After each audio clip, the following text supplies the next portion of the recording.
Ja ik viens no mums kaut nedaudz ikdienā mainīs savu domāšanu un dzīves paradumus, mūsu nākamās paaudzes varēs dzīvot tīrā valstī.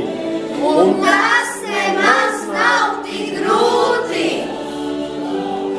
Es uzšūšu savai ģimenei skaistu auguma maisiņu, lai iepērkoties nevajadzētu pirkt vienreizējās lietošanas maisiņus.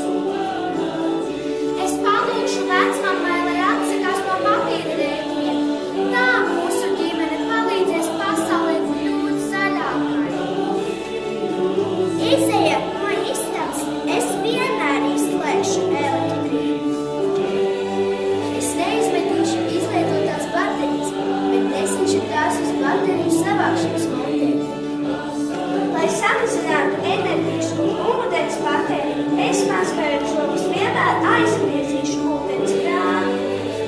Mēs gribam dzīvot